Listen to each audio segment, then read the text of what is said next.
everybody, welcome to Talks with Adri, and today we're going to talk about Mu, Lemuria and Atlantis. Atlantis has been a mystery for all the historians through all our civilization. Since Plato first mentioned it until up to now, when it also had to do with a lot of myths in different civilizations.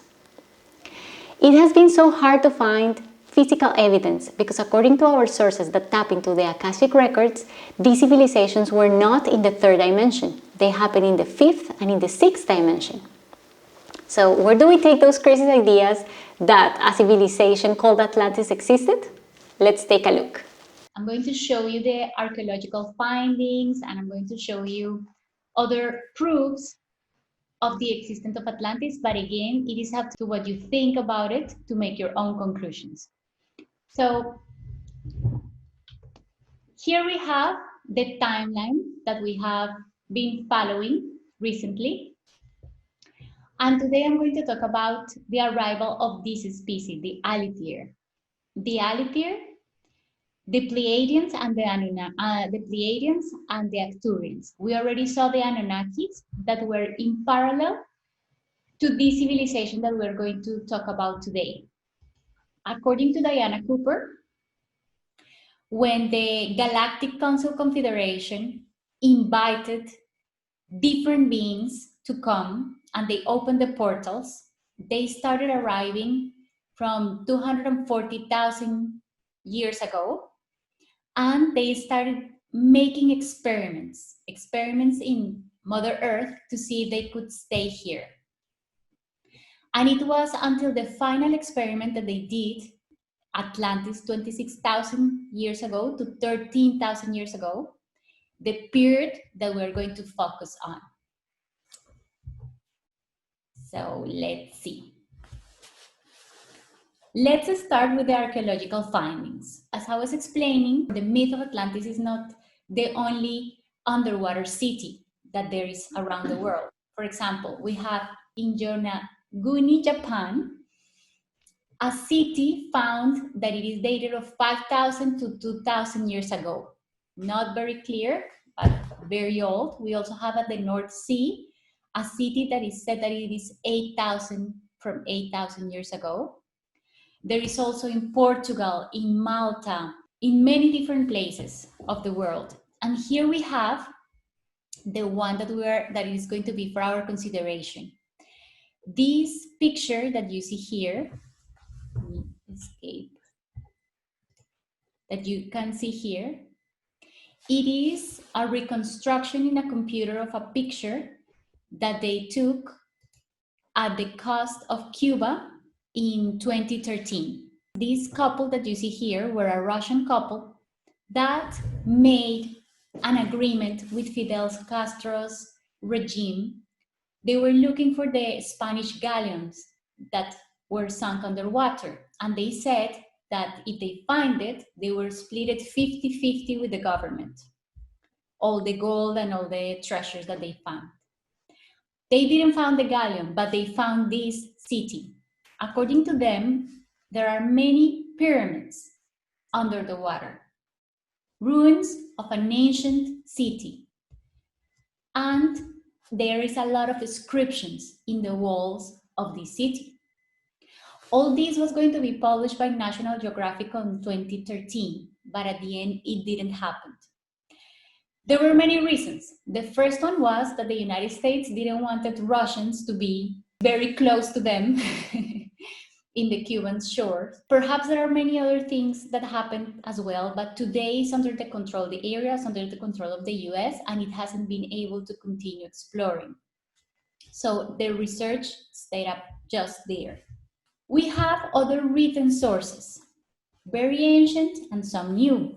For example, in the Popol Vuh, exactly in the Mayan Troano document that it is in the British Museum, and this is the picture of it, it is explained how the people, the Mayans, went out of Atlantis, of a place that they call Aztlán.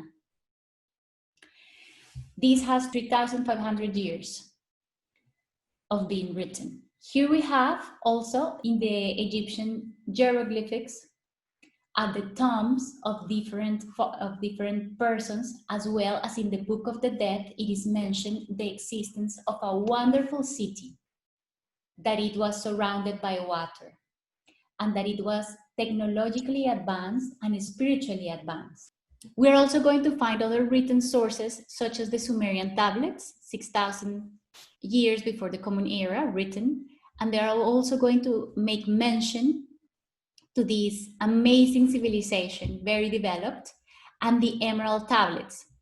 As we already explained the Sumerian tablets in the last sessions, I'm going to stop here in the Emerald tablets.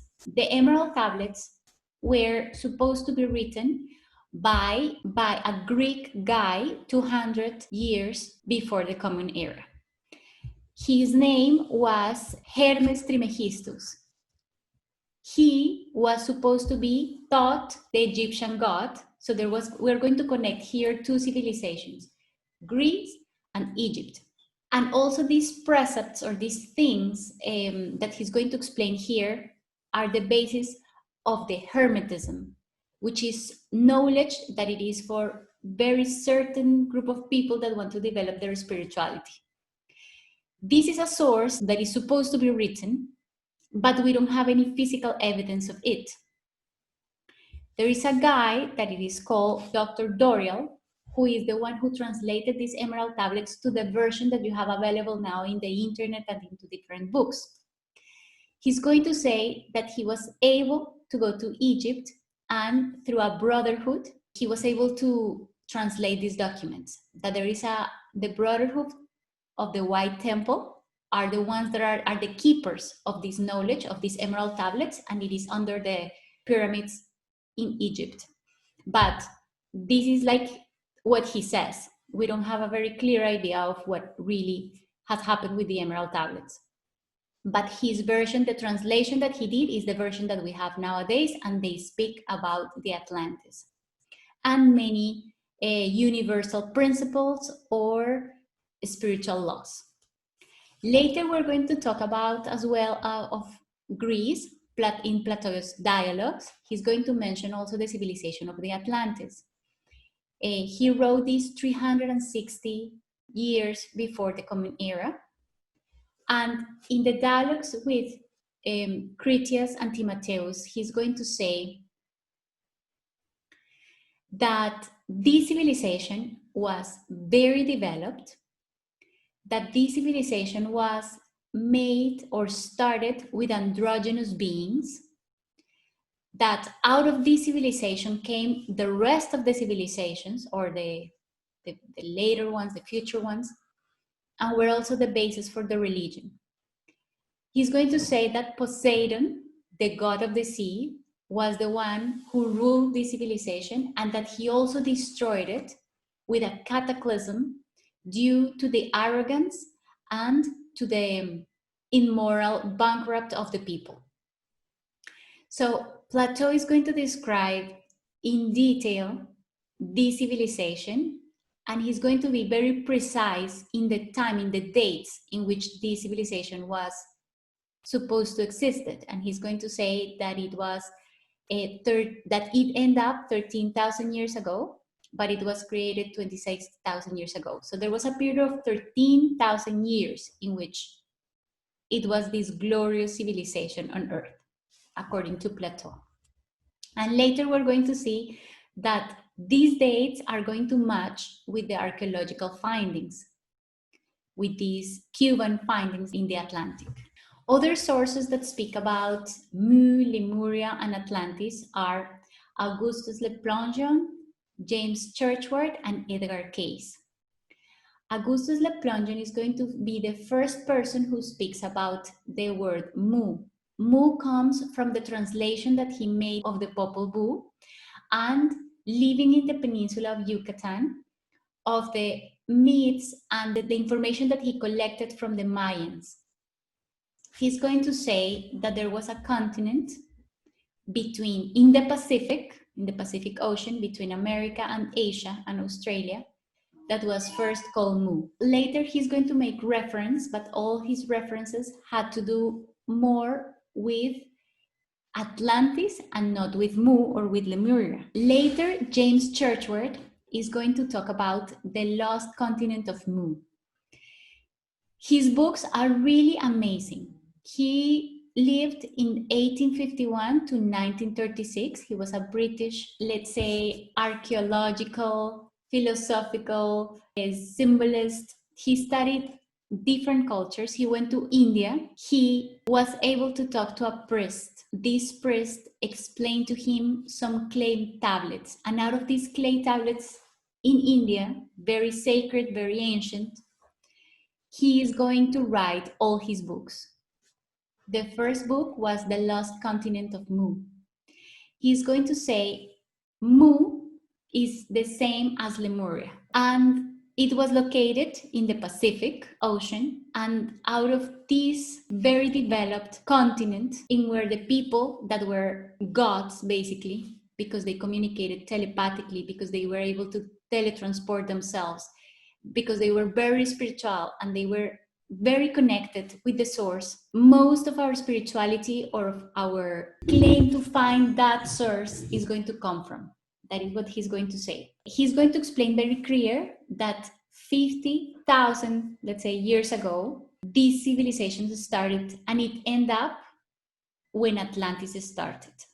That is what he's going to say. He says that the Nakals incarnated here. Let's remember that the Nakals, every time that I'm talking about the Nakals, I'm talking about the ascended masters, but that's how these people are going to talk, the name that they're going to put to them. They decided to come to Earth. So they basically incarnated. In Mu or in Lemuria existed 64 million people. So it was like a big civilization, more than a country today, than an average country today. But it was supposed to be a whole continent. It started with 10 tribes, and the Nakals started mixing with the people that was at that time. And the people that was at that time, according to Drunvalo Melckizedeck, were the ones that, if we remember from the previous episode, when Enki sent some humans, new humans away to see if they can develop and be by themselves, that had no hair, these are going to arrive to the Pacific Ocean, and they are going to interbreed with the Nakals. So the sons of them are going to be the Lemurians or the Mu. For some people, Mu and Lemuria is the same. For others, Mu existed before. For example, Diana Cooper is going to say Mu existed before, and none of the souls that incarnated at Mu were coming back later to the experiment of Lemuria or the experiment of Atlantis. Like, none of the souls that incarnated at that time came back. They just came here, did their purpose, and left. Others are going to say that the same people that was at Lemuria are the ones that are going to be in Atlantis. At this time, most of the people or these tribes were guided by one government, one spirituality. They were ethereal, or they didn't have a physical body as we know it today. And they were really advanced. He's going to find many connections later from the later civilizations with these. For example, the leader of the Lemurian culture was called Ra, and it had to do with the word Raha, which means sun, for example, for the Rapa Nui culture in the Eastern Island. And also Ra is going to be the name of the god of the sun in the Egyptian culture. So many symbolism, many words, the way the myths, the tales are very linked together with these previous civilizations. Later, he's going to write The Children of Mu, which we're talking about the children of Lemuria or the people of Lemuria, the cosmic forces of Mu, and the sacred symbols of Mu. What it is important about this continent that was supposed to be here in the middle of the Pacific Ocean is that they left to us many rights and many things that help us to grow with our spirituality, that give us many mechanisms to use crystals, for example, to connect with nature, to develop that part that is not evolved or that we work with the Western civilization, that part of ourselves that it is sleeping. So that is the legacy of Mu and Lemuria. We also have Edgar Cayce, that it is going to speak about especially Atlantis, but he's going to say that there were previous civilizations, and he's also going to give the exact location of where these civilizations were, according to him.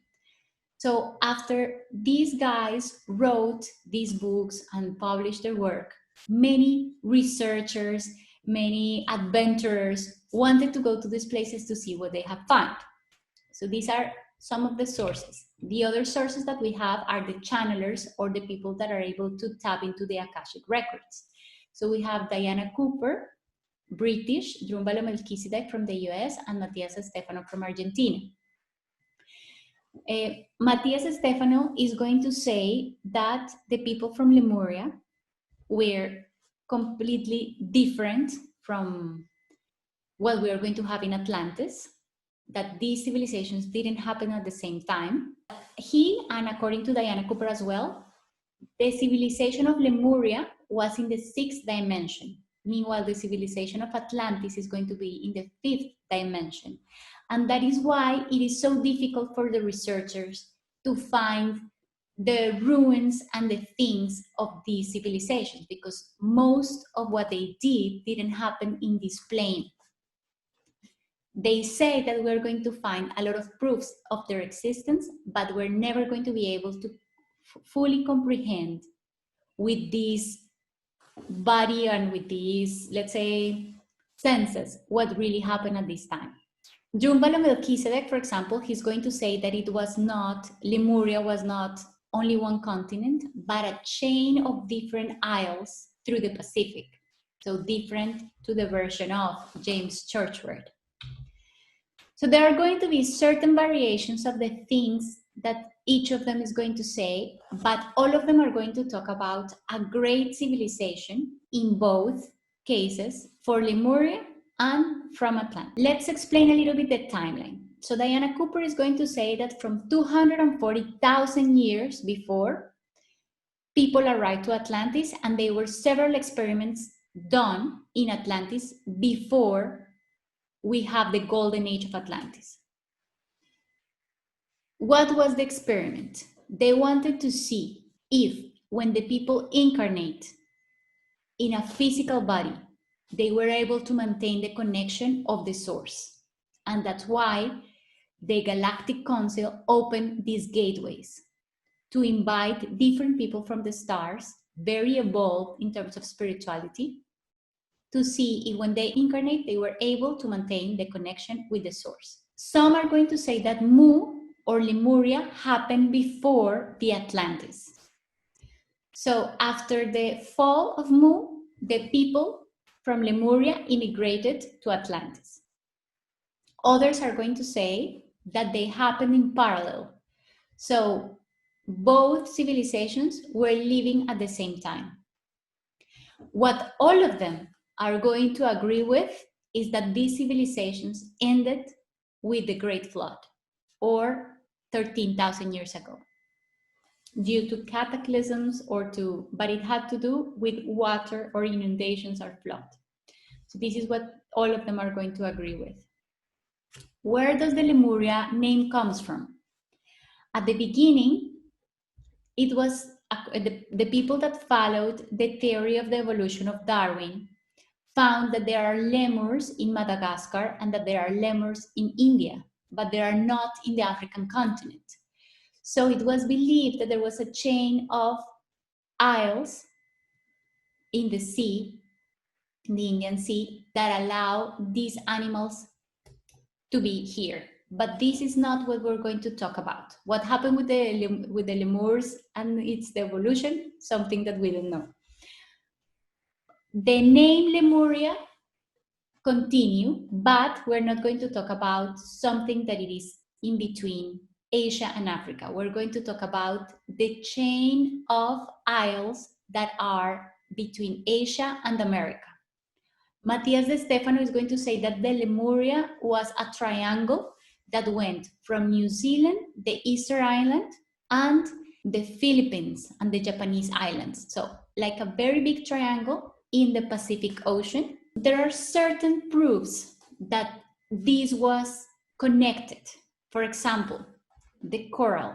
The coral rings can only live 150 feet under the water or 45 meters under the water.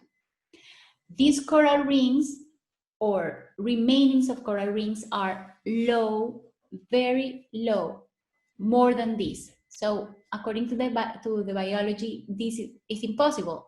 In certain moment, this place had to go near the surface.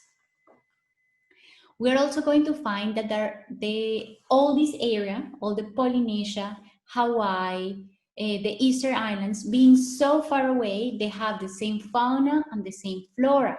They have the same physical traits, and they have basically the same shamanic culture, from the Hakunas in Hawaii to the Rapa Nui in the Eastern culture. And in the myths, they are going to also say that they lived first in a place and that they have to leave this place because, for example, for the Rapa Nui, the leader of the tribe had a dream, and it said that they had to leave because there were going to come many earthquakes and volcano activities. Actually, they did, they moved away, and when they moved to Eastern Island, they were safe, but their mainland was completely destroyed. So in the myths, in the fauna, in the flora, in the DNA tracks, in the traits, it was supposed to be a connection. There is a connection among all of these places.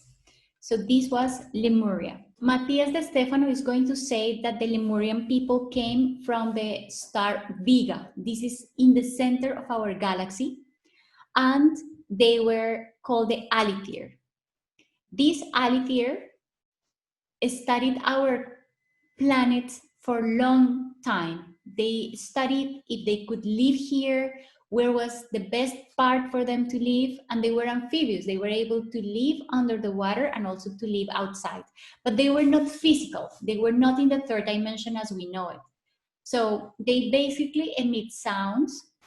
They communicate telepathically through telepathy, but also they were able to teletransport themselves with the mind. They have a very quick power of manifestation. Whatever they thought, it was what they needed. So it just appeared.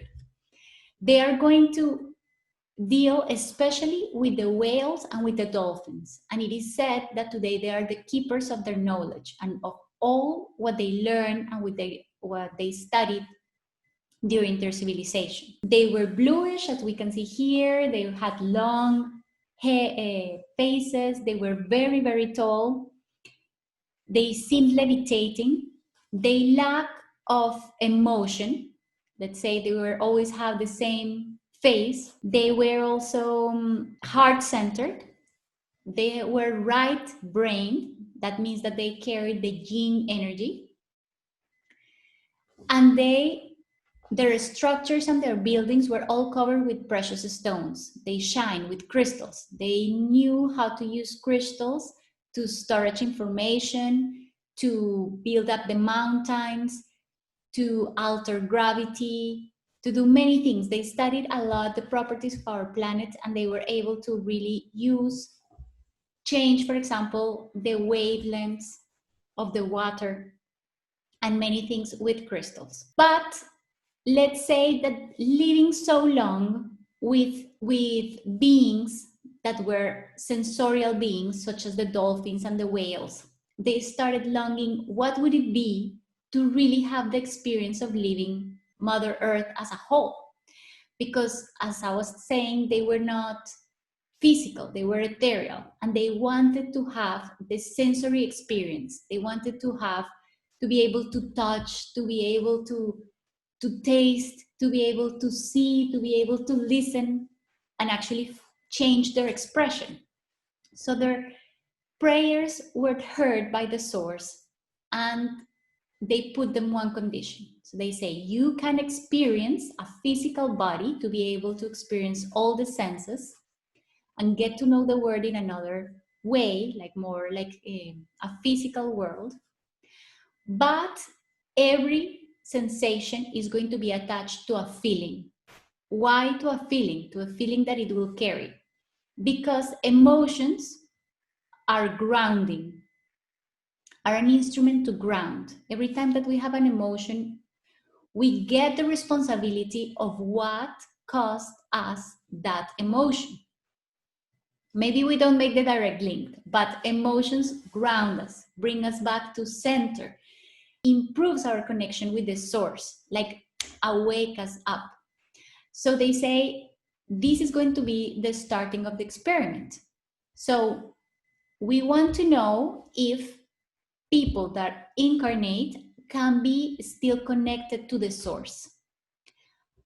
We are going to do it. The Lemurians are going to be the first ones who do it. So you're going to become humans. You're going to have a physical body with the two conditions. First condition, that you are going to be able to sense, and this is going to trigger an emotion of you, in you. And the second thing is that you are going to pass through the veil of amnesia. You are people from the stars that are very evolved and that you know many things, how to be centered, how to be connected with the source. But in order to really know if you are able to connect with the source and really maintain this connection, you have to forget where do you come from. You have to start from zero and really have this experience of getting to know everything around you with your senses, and then decide for yourself, for your experience, if you continue connected with the source or not. So you're going to pass through the veil of amnesia. Any creature, any being from outside of this planet that wants to incarnate in Mother Earth is going to forget all what he is and incarnate a physical body. They accepted the challenge. So the Galactic Council prepared this continent that was called Atlantis.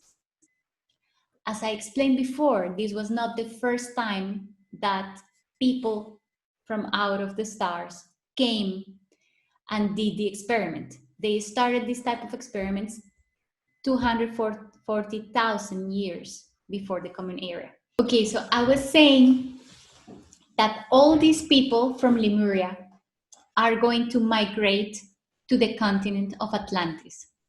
That this continent was prepared by the Galactic Council, and the Nakals, or the Ascended Masters, incarnated here to continue with the experiment. So they are going to build, this is the shape of the tree of life of the Kabbalah, of the Hebrew tradition. But not only these ones that you find here, with 10 circles, but 2 additional circles, this one and this one. Why they did it like that? Because remember that we're talking about people that were different from us. When they were in Lemuria, I'm going to read to you the following. They were androgynous. They were only able to reproduce telepathically with the projection of their energy, with the mental force. And when they are going to move to really have an experience of a body, they are going to be divided, split into 2. Male and female. They were not going to be androgynous anymore. So as Edgar Cayce is going to say the following in his writings. In the early days of Amilieu's rule, the separation of the sexes had not yet begun to take place. Though male in their outward aspect, the androgynous sons of God embodied within themselves the nature of both male and female in one person. By turning to the creative forces, they could become channels to bring into beings an androgynous progeny after their own kind, imbued with a double soul and a double sex body. In this way, sexual intercourse was unnecessary as means of procreation. So it was until Atlantis, and that's why many of these people are going to say that the first humans were really from Atlantis and not from Lemuria, because Lemuria was in another dimension and there were other type of beings. But here in Atlantis, we're going to have these 12 portals that are going to be vortexes of energy that were opened by the Nakals, or the Ascended Masters. Each of the vortexes that you find here, each of these balls or circles, were going to have a frequency. And beings from all over the stars were invited to come. And if they match with the vibration, they were able to come. So many people came, and not just people, also plants. For example, it is said the Pleiadians say that the roses come from the seventh dimension. And some practices that we do in Reiki, for example, healing with roses, using it with the heart chakra for forgiveness and for that, many of these practices were taught by the Pleiadians at this period of time. Also animals. Animals from different places are going to come to assist humanity. But at this time, what it is important to say, it doesn't matter, many beings came for this experience, all of them passed through the veil of amnesia. And animals, humans, and plants, and other beings such as crystals, they had their own purpose, their own evolution. This was a place to co-create together, to evolve jointly. The story of Atlantis is also going to be of failed experiments.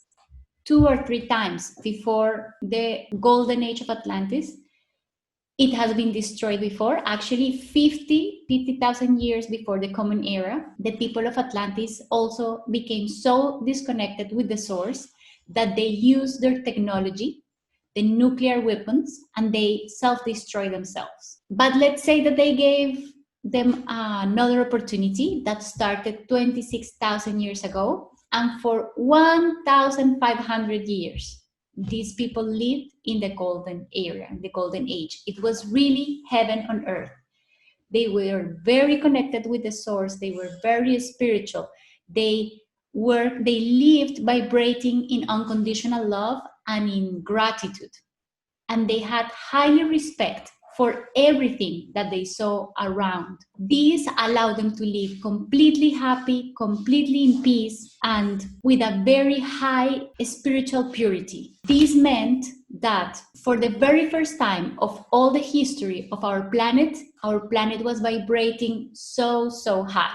It has been the highest moment for our planet. I know that if we see in the timeline, maybe this happened just for a very short period of time, but I think it was worth it. Why? Because now that the cycles are bringing us to a similar moment in which we can grow up in consciousness. We already know, we have basis, we have foundation, and we have an example that it was possible. There is hope, like in the Pandora's myth. At the end of the box, there is hope. So it is possible. And the fact that it happened before on Mother Earth give us a window, show us an example of how it has been done. So I'm going to explain you what happened during this time. So we have the Nakals that arrived. So take a look to this. This is very clear explained in the book of The Flower of Life of Drunvalo Melckizedeck, this map. And I took this picture from the Spirit Science video that you can also see based on Drunvalo's book. The first circle, the one that you see at the upper part, was going to be the middle circle, in which the government, spiritual government, government and spirituality were going to be linked together in Atlantis, where all the Nakals are going to live. The city was built in circles, surrounded by water. This is going to be like the representation. The Nakals in the middle, the Mayans or the high priests in the second layer, and then the Lemurians, the people who emigrated and started living here. So this circle, red in the middle, water, white, crystals, water, and black was the symbol of Atlantis at that time. Poseidon was going to be the ruler. He was going to be the ascended master who also brought 12 tribes of humans out of the Anunnaki rule and brought them here. So we have Nakals, we have Lemurians, we have people from or all of the stars, and we have the first humans that we have here. So this is going to be the product of everything, like the conjunction of all the races and cultures that are going to be mixed in Atlantis. So Poseidon was going to be the leader, and he was going to transfer all his knowledge through the Nacals. The Nacals were able to communicate that they are in the sixth dimension with the Mayans. They call Mayans or mage, you find it in other books like mage or Mayas, through, here we have what it could be a Maya, a person that was in a very highly trance, very, very highly trance, in order to connect with the wisdom and with all the knowledge and the information of the Nacals. And what she downloads was going to be able to be taught or to be taught to the Lemurians or to the rest of the people. This is how it worked. In the middle of the city, we were going to find a pyramid. This pyramid had a crystal within. This was going to be called the Temple of Poseidon, and this crystal will channel and will help to channel all this information that later the Mayans were going to teach to the people. What did the Mayans channel? They channeled many things. They channeled all the technological information, all the wisdom and the science, for example, of the astrology, of the numerology, of the architecture, how to build the cities. And additionally, from the people of the stars that were here, our first guiding forces were the Pleiadians and the Arcturians. They help us to develop our civilization. For example, the Arcturians are going to say that it was important to build the city in circles. Why in circles? Because if we remember in the first episode that we explained that the spheric shape was the most perfect. And if you align this shape with stars, for example, they aligned it with the Pleiades, or they also align it with Sirius, they were able to download the information of those masters, of these people. And they were able to put it into practice or to manifest that information into the humanity, into the world. So this, for example, is the principle of Stonehenge.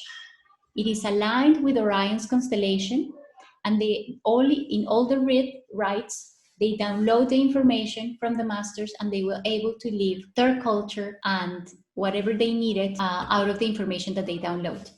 Here we have two pictures that I want to show you. I took them from a History Channel video that it is also not available anymore. They were some researchers or people that were doing scuba diving, a group of people. And they said that they find this type of crystals and that they find these pyramids, and that what they find inside the pyramid was these two hands holding this crystal. There were 5 explorers. 2 of them entered into this area, which is magnetically changed, magnetically disorganized in the Bermuda Triangle, and they disappeared. The other 3, 2 of them lost completely their consciousness, like they got crazy. They couldn't really tell what happened. They couldn't really say again who were they. They lost all their memory, and they came back very disoriented. And then we have the only one who was able to tell all what he found out, who got this crystal. And he kept it secretly because he started finding many threats to his life, and he had to basically run away.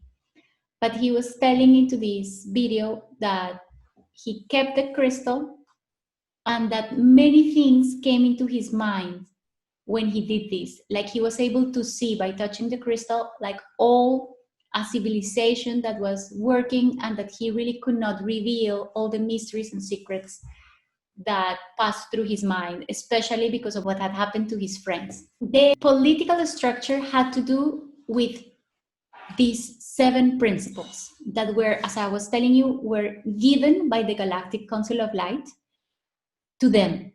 And these were the rules. The first one, the rule of oneness. Everything has to do with the source. You have to come back to this oneness, to your center. Everything comes out from the little one, from the abstract, and then it manifests into the physical or into the bird. Out of oneness, everything is mind. In your mind, you can have the powerful of manifestation, and it is very important because it crosses with the power of intention. It really does matter what is your intention to the manifestation. One action can have two different intentions. For example, if accidentally I'm playing soccer and I kick somebody's leg, what was my intention? Was it an accident? So it wasn't really my intention, or my intention was in purpose to do some harm to this person. So the intention is what is going to count into the situation, where it is going to be more important for the actions. And according to the intention is going to be the karma. Are you going to accumulate bad things in your life or good things? So this is the cause and effect. This is in order for us to take responsibility of our actions. And then we're going to have the grace given also by the oneness and by the manifestation for the things that you do. And also of this responsibility, the need of taking responsibility of your actions. And everything is ruled through unconditional love, which means that the biggest source had to do with this connection and respect and balance with everything, with all the living things. Unconditional love, without expectations and without superiority from one of another one. So just like love without expecting, doing your best, all the things that really mean unconditional love. So these were the 7 spiritual laws. Actually, Deepak Chopra is going to call it right now the 7 spiritual laws for success. But those were the principles of Atlantis. And I think this is their big legacy, because they teach us also in the Toltec tradition, in many religions, like if we are able to maintain these laws, we are going to be connected with the source, which is what we're trying to do here. So the first driving forces, or like the most influential at the time, were the Arcturians and the Pleiadians, that we already explained also in the previous episodes. The Arcturians, as we're going to see them here, taught us how to build the cities, the sacred geometry. They taught us about the pyramids, the sound, and many other things. We're going to talk about also the Pleiadians, that the Greeks are going to call the Pleiadians the big muse, because they inspired all the arts, the music, the dance, the theater, the sculptures, the paintings. So they are going to be very influential in maintaining the balance in a civilization. The Atlanteans wanted to do everything pretty, beautiful, with a purpose. There was a meaning. It was not like production in mass like we have today. No, like this is the product of my work, of our teamwork, because everything has to do with cooperation, not with competition. It was very sacred, very important, everything. They care about every detail of doing it with beauty and with sacredness. The same as every ritual, everything had a meaning. And for example, in Diana Cooper's book, is very beautiful why was everything so sacred? Remember that for the very first time, they were able to experience, these people was able to experience, to touch, to smell. For the very first time, they were able to smell a flower, for example. So that created sacred moments when you haven't had it until later, when you just smell it, and you completely lose the magic of this moment. It was really a moment of connection. And they were very connected with nature.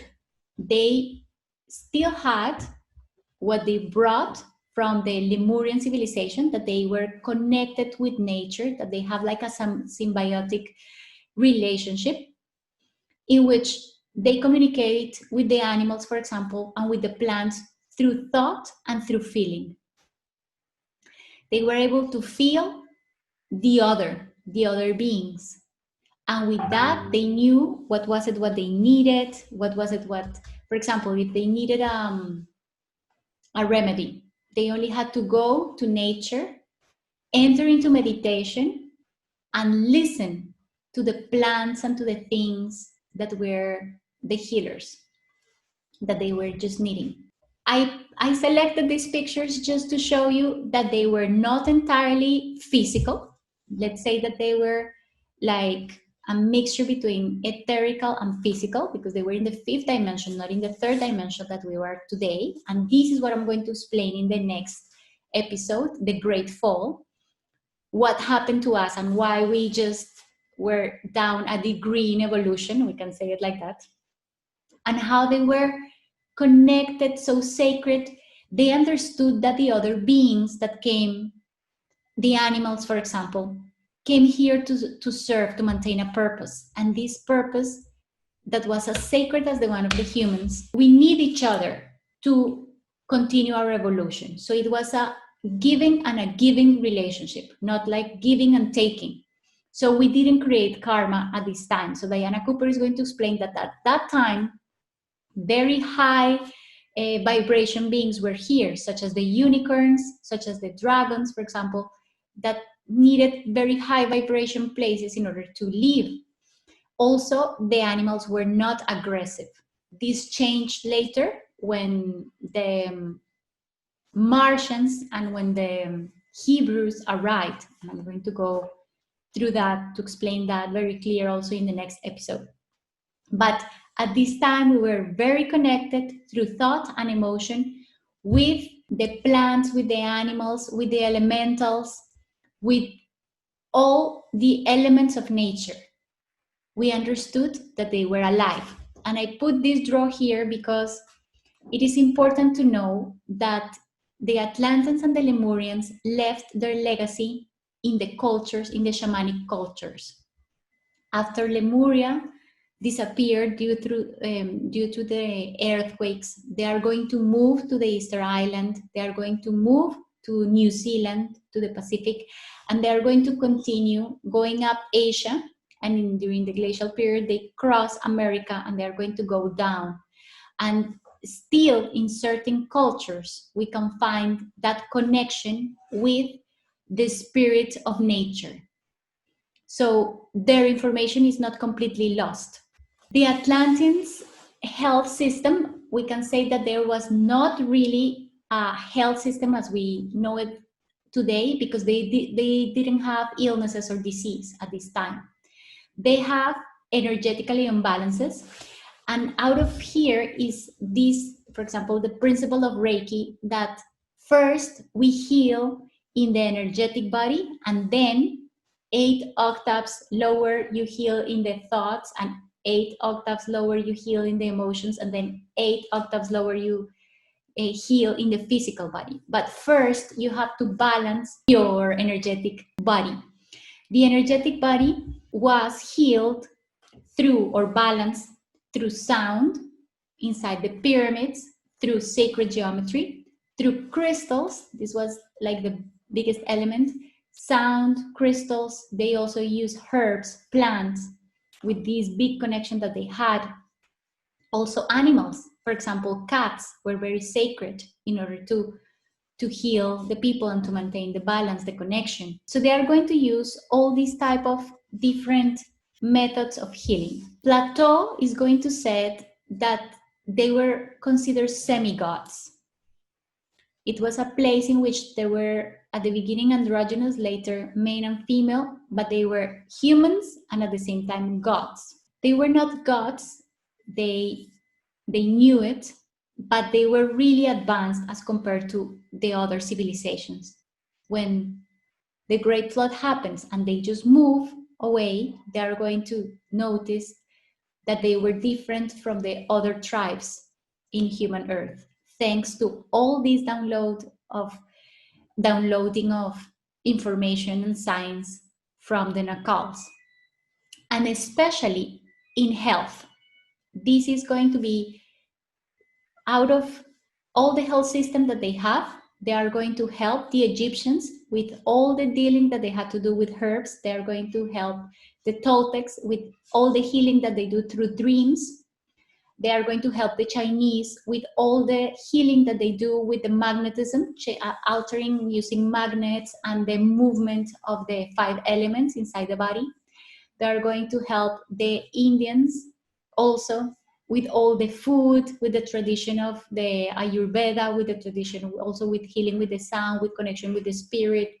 So the Atlanteans have many different ways of healing, and all of them had to do with energy because their body wasn't physical at that time. During these 13,000 years of the civilization, they kept the records of all what they learned and of all what they lived in Atlantis. How they did it was that they prepared a person, a very pure person, since that person was born, was chosen to kept all the records of their civilization. So they, during his life, they teach him everything, or her everything. They teach him, and he accumulate a lot of knowledge. And when he was ready, he was going to go into this deep trance, and through a ceremony with other mages or priestesses and priests, he was going to send his soul with all the knowledge to a crystal. He was going to send the soul and the knowledge to a crystal. And for these 13,000 years, they kept these 13 crystals. Some of these crystals are given to the Mayan Council today in Guatemala, and others are in the US in museums, and they are also in the British museums. And so there are a couple that are not and are lost, that we don't know where they are. The Mayan Council asks to reunite these crystals, because when they have them all together, they can perform the ceremony in order to abstract all the knowledge of the Atlanteans. But meanwhile, they are not together, they can't do this ceremony, they can't access to the knowledge that is stored in the crystals. They have claimed to these museums, but they have denied the return of these. Later, two races are going to come that are going to completely alter the balance of Atlantis. The Hebrews are going to come, and they are actually going to be beneficial for the rest of the evolution. They came also with a lot of knowledge of sacred geometry. They came also being a very isolated group, and they wanted to maintain their knowledge and their wisdom together by themselves, and that's why they didn't want to interbreed with others. But actually, they were very helpful to the evolution. And then the sons of Belial, or the Martians that had already destroyed their planet, are going also to come and mix with the Atlanteans. They were completely left brain, and they have very advanced technology. Meanwhile, the people here were all connected with nature, with the source, very right brain, very yin energy. The other ones are going to come to dominate, to control, very similar to the Anunnaki. And they imposed this control system, and they started using the things that were sacred, that were for the benefit of all, the service of everybody, into their own purpose. And when they start serving themselves and started being selfish, all the system collapsed with a system of control. So this is what is going to create the fall of Atlantis, that we're going to explain very clear in the next episode.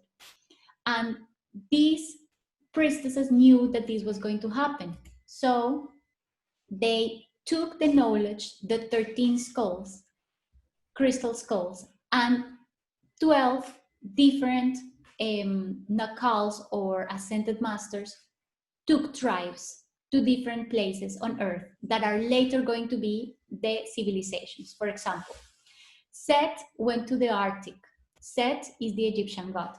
We're going to see later, when we're going to see the legacy of each of these civilizations, how they transfer all this knowledge from Atlantis to the actual civilization. And what is the purpose of the new world today? Unify all that knowledge that is in the period that we are right now, to comprehend how this puzzle gets together in order to really combine and understand the whole, the oneness. So Set was the Egyptian god that is going to go to the Arctic and develop all the shamanic culture that was in Greenland, that it was in Canada, in Alaska.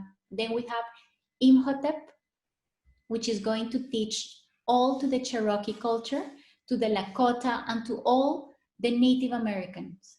Later, we're going to have Isis with the Aztecs. We're going to have Aphrodite.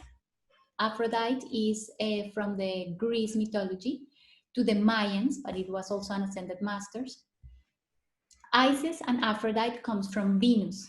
They are going to teach the Aztecs and the Mayans the calendars that was ruled in the Venus account system. And that's why they were very good with the crops, with the agriculture, and everything based on the Venus calendar or in the Venus account. In the Pacific, in the Hawaiian Islands, we're going to find Hermes, also from the Greek mythology, and he developed the kahunas. In the South America, we're going to have Thoth, that came and taught the Peruvians and the Bolivians, basically the portal to the stars. And we're going to have the Titicaca Lake, a very sacred place. Then we're going to have Apollo, that developed Mesopotamia, Poseidon, that developed Greece, Horus, that developed Babylonia. And for example, in Babylonia, we're going to have how to rule a civilization. In Mesopotamia, not only the structure and the policies and the laws, but also the ruins, the arts, the music. In Greece, all the philosophy, the science, the medicine. In Egyptian, Ra is going to go and find and teach them also how to read, to write. Zeus in Tibet, and in the Tibet, they are going to maintain this connection with the silence, with the mind, with the meditation. And they had the power, for example, of bilocation, the Atlanteans. What is bilocation? Bilocation is that you have present where you are, and attention, and you can go with your mind to another place as well, completely present and with completely awareness. Something that we today can do with our heart, but we cannot really activate it yet. And we are going to have also Hera, that went to create the Maori civilization, that it is in New Zealand, and that later is going to go to Australia. So this is a glance, a very quick glance of what was the principles, the basics of the Atlantean civilization. I would like to know, what do you think? If you have questions up to now. One of the things that for me is more important is not telling you the story, but put it into practice, the things, the legacy that they give to us. So, for example, the best way of praying, that it is the Hakuna prayer. If you want, I can send you this, because it's like a really, actually in Reiki, I use a lot of techniques and methods to heal the heart, for example, to really forgive somebody, and it is with the Ho'oponopono. The healing with the roses from the Pleiadians, also for the heart chakra. So they left us many things, how to use the Lemurian crystals, that we use it in Reiki, also for the etherical surgeries. So they left us many things, many connections, how to use the herbs, how to use the crystals. And I think that is what it is more important. Why do you think government don't want us to know Atlantic existed? In Atlantis, they create a dome. It was in the temple of Poseidon, the first pyramid, or the principal pyramid, and it was linked with a system of pyramids all around the world that you find in Egypt, that you find in Yucatan, that you have in Yugoslavia, that you have under the sea in many different places. And it was an energetic grid, the grid of consciousness. Remember, the one that controls the grid controls our evolution, controls our thoughts, and controls our feelings, as we saw in a previous episode. And we're going to see how, for example, the Martians and other civilizations had tried to control that grid. In the Cold War, Russia and the United States were really battling to control and put military bases in these places, sacred places. Who wanted, so like both of them wanted to control that. Today, nowadays, is basically controlled more by the government of the United States. And many theories of conspiracy say that Asia, especially China, is controlling also today with the new technology of the cellular information with the 5G technology. So, because it's through these networks that passes all the consciousness. And like, we want that the humans are more conscious, yes or not? They just have to increase the level of these or reduce it. So I don't know why the government exactly doesn't want us to know, but for me it is very clear that has to do with the control.